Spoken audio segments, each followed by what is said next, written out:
Hi everyone, I hope you're doing really well. I've just actually noticed that my microphones are completely uneven. 1 second.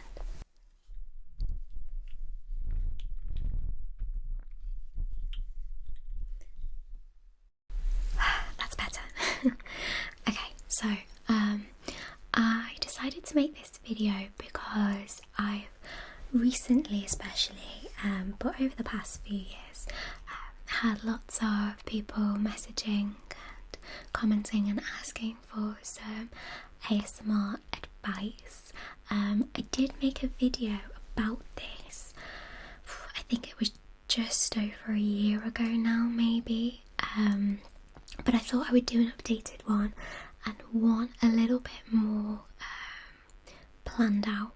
So I've not planned specifically what I'm going to say, but I've written a few different bullet points about exactly what I want to talk about, and of course as well, you know, I'm coming up to 3 years of making ASMR content now, so my opinions have changed slightly, so hopefully this will give you an updated version of how to become an ASMRtist, or kind of ASMR bootcamp, and you know, what you need to do, or what I advise you to do. If I seem a little bit kind of spaced out, or like I don't look as well put together, it's because this is now video number 4 that I am recording of tonight. It is currently, I won't be able to show you, let me show you on my phone. It is currently, because 3:47 in the morning. This is video number 4, so please bear with me. I literally, as I am now recording this, I just finished making a kindergarten roleplay where we make our own little forky, and I'm so happy with it. So now this is my little companion, and I'm gonna love him and treasure him forever because I made him. So yeah.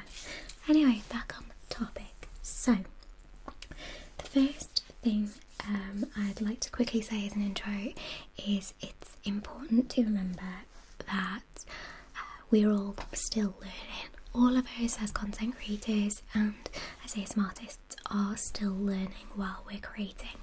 None of us know the ins and outs. None of us know everything. I would never call myself an expert because there are so many that have come before me that have so much more knowledge or experience. There are things that some people can do that I can't do, and then there's, I'm sure, some things that I can do that some others can't. So it's a learning curve, it's a learning experience, and the important thing about being a content creator is to continue to learn and not to just kind of stay in your own lane and just do the same thing. You've got to grow and evolve with the changing themes and the changing times. So if you aren't aware of what ASMR is, I'm sure you are, then ASMR actually stands for Autonomous Sensory Meridian Response, and it is that tingly sensation, warm sensation that makes you feel really calm. And people also watch ASMR purely just to help them to sleep, relax, to help with stress and anxiety and all manner of things. So many of you that are younger, or many of you that have only discovered ASMR in the past maybe 2 or 3 years, may not know, but ASMR has actually been around for, I think it's now 11 years. It started as a Reddit where somebody talked about this feeling of like a buzzy feeling, a fuzzy feeling in response to certain triggers, and then people started to respond to that and say, yes, I feel this too. Then the beautiful Whispering Live ASMR, whose channel I will leave in the description, put a video titled Whispering 1-Hello 11 years ago now, and that was the very first video specifically made to target this feeling. But the term ASMR wasn't kind of around until I think it was 2011, 2010 maybe. So it's been around for a long time. People have been discussing it and feeling then sensations. But ASMR started becoming this really big phenomenon back, I would say, in 2016. During this time, creators were cropping up like GB, ASMR Darling became big with the PewDiePie kind of sharing and everything. And that was kind of the first time that ASMR was in the spotlight in terms of YouTube. At least people were starting to take notice of it, and at first people were making reaction videos to ASMR. They were very, very popular during 2017 and 2018, and obviously now ASMR is even more mainstream to where celebrities are taking part in it with W Magazine, and then also there's been multiple TV appearances, and recently the new season of Brooklyn Nine-Nine mentions ASMR as well, and I was sat there so happy. It was great, even though it was kind of mocking it. It was mocking it in a beautiful kind of funny way. So yeah, that is the kind of quick history of what ASMR has come to be. So it's really important to understand what it means to be an ASMRtist. Now, anybody can be an ASMRtist, but I think it does take a special type of person to create content that people click with. And that's kind of where these big standouts tend to get so popular, is because people tend to resonate with them very naturally. At least, I mean, I think so as well. Especially, for example, Gentle Whispering has this beautiful aura about herself that is just so calming and caring and safe feeling. So I think that it's really, really important to kind of have that quality. But of course, anybody can be an ASMRtist, but it takes a special type of caring and considerate nature to be an ASMRtist. You have to make sure that you are always doing it for the right reasons. ASMR comes with a lot of responsibility. A lot of people are relying on you to eventually create consistent content that works for them. Of course, you can't make everybody happy, but it's important to listen to your viewers, to see what they like and to see what they need. I always look at people giving suggestions for videos and really take them on board and see if I can integrate those kind of things into my videos. Sometimes it's not always a direct correlation to a request, but sometimes I've kind of skewed it a little bit to make it fit my own personal style. But being an ASMRtist, it means that people are seeing your face and hearing your voice at very quiet and intimate times of their day. So that's when they're sleeping or whether they're feeling lonely and anxious. People tend to gravitate to you at that very sensitive time for them. So it's really important to remember that the way that you present yourself during ASMR videos is of that very sensitive and caring person. Make sure to be your authentic self and make somebody connect with you, the authentic you, because the last thing somebody wants when they're feeling low or upset is for somebody that they feel is intimidating or can in any way make them feel unsafe. Someone like Karuna Satori, for example, does this really well. She calls her viewers her family, and we're all one big family, and she really does this great thing of creating that wonderful safe space for her viewers. So that's really, really important to do, to make people feel as though you are sincere in every word that you say. Okay, so a rundown on ASMR content. Now, if you're starting an ASMR channel, there are lots of different types of ASMR content that you can be making. The most common ASMR contents that you see in the larger channels are ASMR roleplays and ASMR triggers.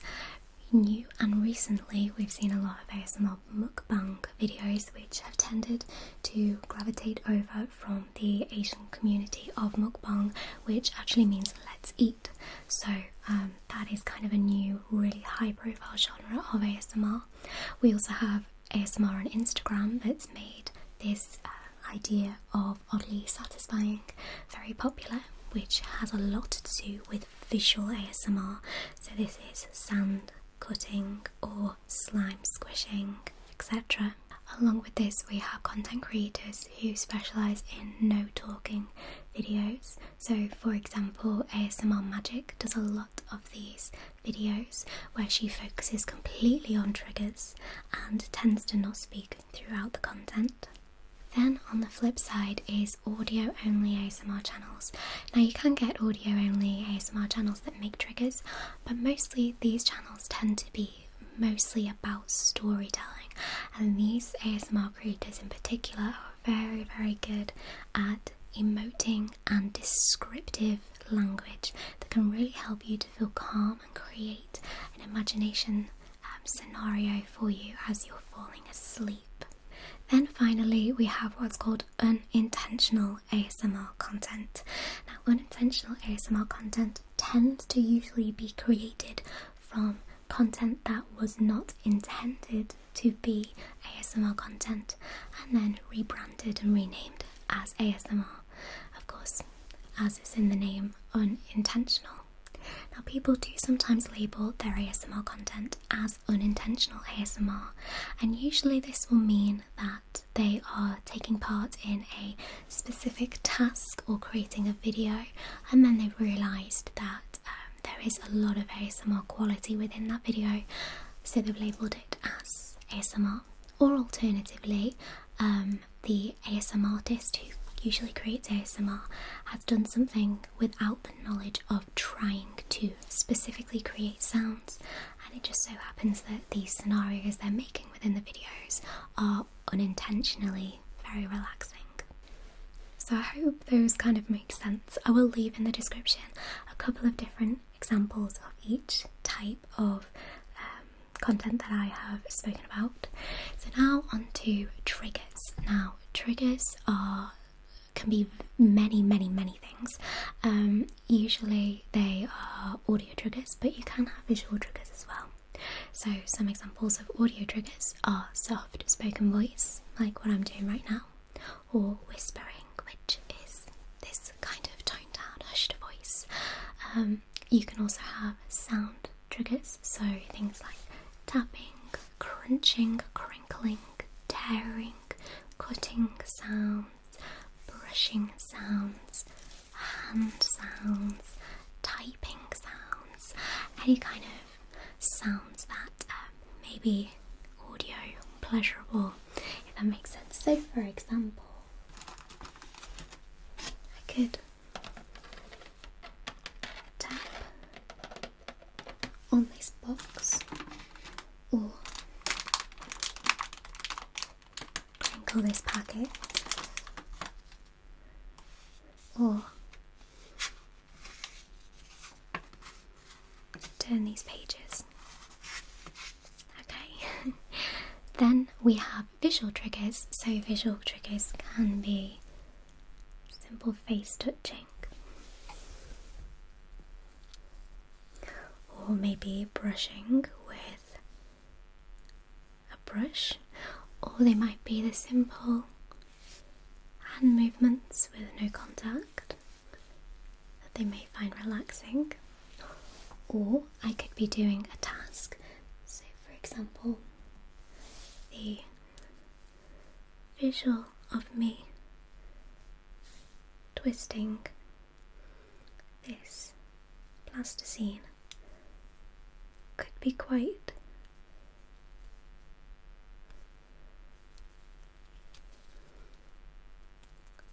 visually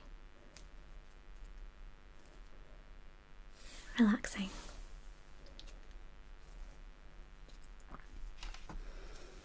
Okay, so now I'm going to talk about how to be creative and find ideas with ASMR content. Now, it's completely acceptable to be inspired by other ASMR content creators. It's very, very difficult indeed to actually create content that is 100% original and no one's ever done it before.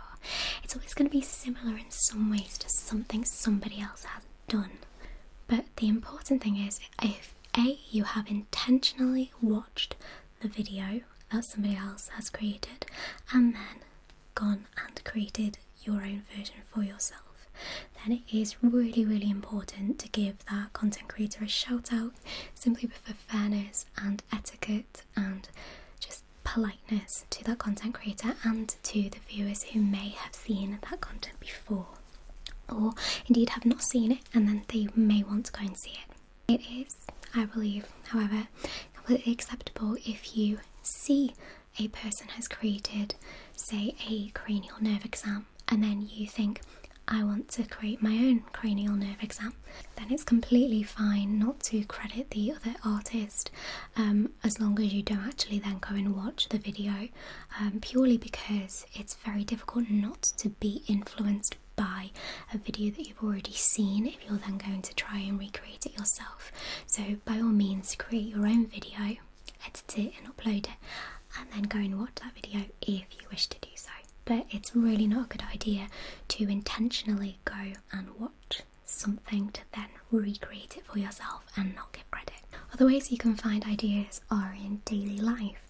So for example, I find a lot of my ideas through situations. So for example, birthdays, Christmas, Halloween, what would you be doing during those times?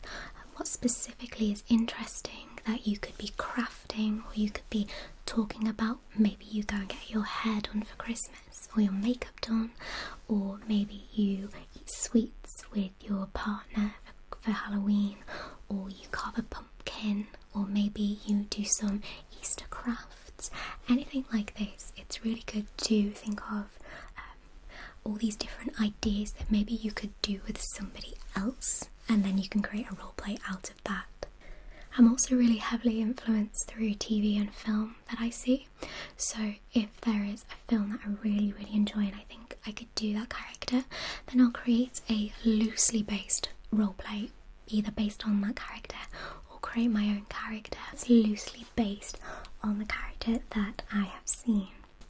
Also, the best way really to create content is to explore sounds. So if you're in a supermarket and you pick up a crinkly packet and you think, wow, this could be great for a video, take that item, maybe it's a bag of pasta, and think, what could I do with this item?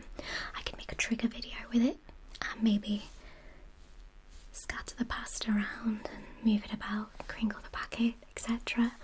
Or alternatively, what scenarios could I use a packet of pasta for? Well, A, I could make a cooking video, maybe. Or B, the way I would see it is I could do a crafting video where the viewer is my child and I'm going to dye some pasta and then I'm going to make some pasta necklaces with them, or do some art with the pasta. So it's really important to just kind of think outside of the box with it, try and be as creative as you possibly can.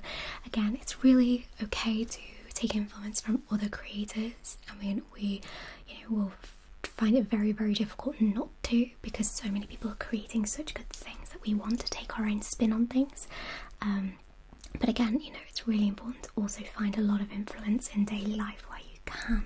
Next, I want to talk about building a work schedule that works for you. Now, I'm still in the process of trying to work this out.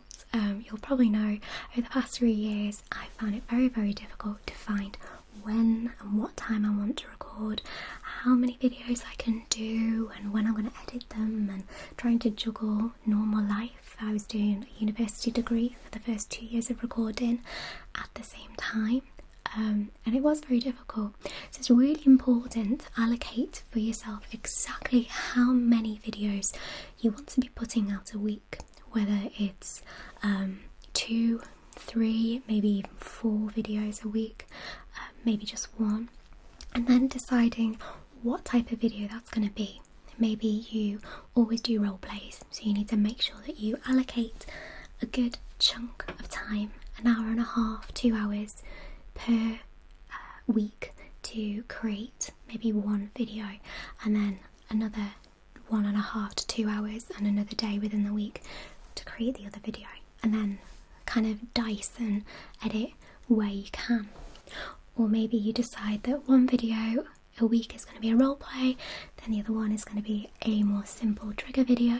So you only need about half an hour to an hour for the trigger video, but then you're going to dedicate 2 hours to the role play and make sure that it's a really high quality video with lots of different props and making sure that you write yourself a little bit of a bullet point script and just making sure that you give yourself enough time to really create that role play scenario for yourself. It's also really important to consider the factors that may affect you recording.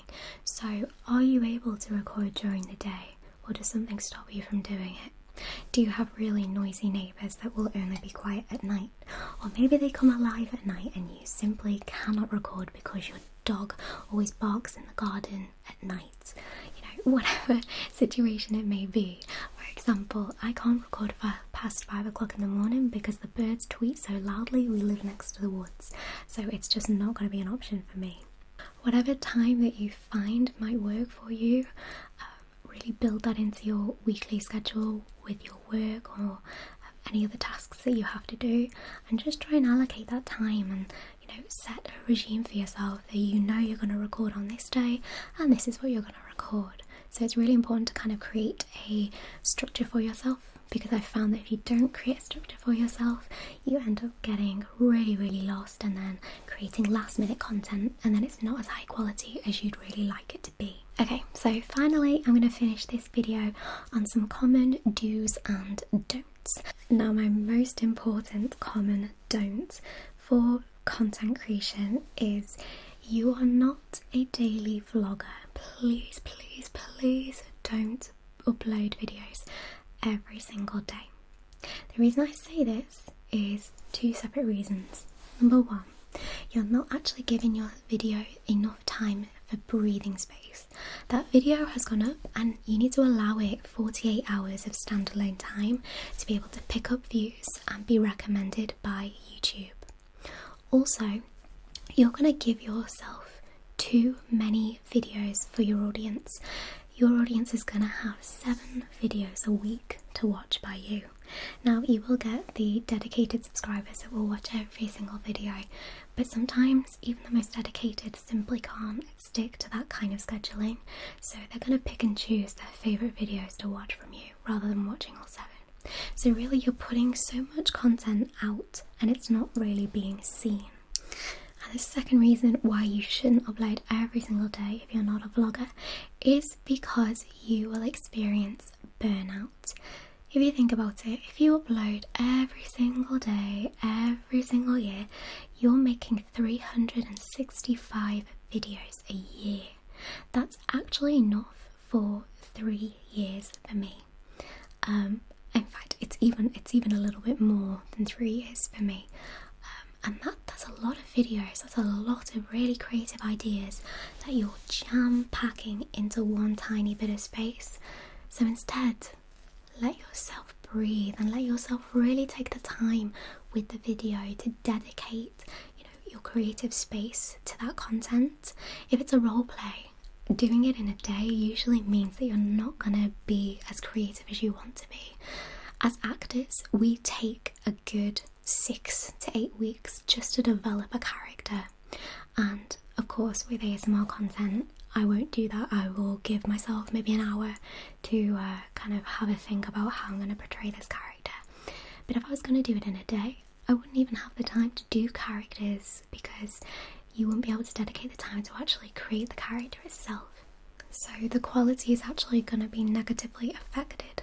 Also, all these ideas, you're going to end up running out of ideas really fast, or creating the same kind of videos again and again and again and again. Now, we're all guilty of this because I do this as well. There are so many cranial nerve exams, doctor's visits, measuring videos, sketching videos, personal attention and hypnosis videos on my channel. You can see them all, there are loads of them. But they're always slightly different, and they are what the viewer wants. It's important that if you get a specific type of audience that want to see a specific type of content from you, then you need to honour that request. If that's something that they want to watch, give your viewers what they want to watch. Allow yourself to be creative 2 to 3 times out of that week, but reserve one time where you know it's going to be a video that everyone wants to see and it's really going to help people to sleep, because that's the most important thing, is that your viewers are using your videos to help them to sleep, to help them to relax. And if you're creating content selfishly to get you views or to get your name known or to just create what you want to see on your channel, you're not going to reach out to your audience very well, and you're going to lose them as regular subscribers and content viewers. Okay, and then my common do is take breaks. It's very, very difficult to kind of keep the ball rolling and keep going and going and going without dropping and feeling very, very tired and feeling as though you just need to have a little bit of a step away from it. It's really important to take breaks. If there is a week where you just simply cannot create, you don't want to record, maybe social media is negatively affecting you, which you'll believe a lot of content creators are very, very harmed by social media, then simply say, no, that's it, I'm taking a week out. It's really important to even schedule yourself in breaks. Maybe sometimes you won't even take them and you can reserve them for another time, but it's really important to give yourself a little bit of a break, even if it's just one day. If you decided that you were going to record one night and then it got to that night and you just simply couldn't, maybe you've had a bad day or you've seen something that's upsetting, or maybe you're just tired or hungry or moody, whatever it is, give yourself the break. Don't push yourself to create the content, because I swear to you, it's not going to be what you want it to be. Okay, so that wasn't as long as the video as I thought it would be. I thought it would be a lot more of a ramble by me.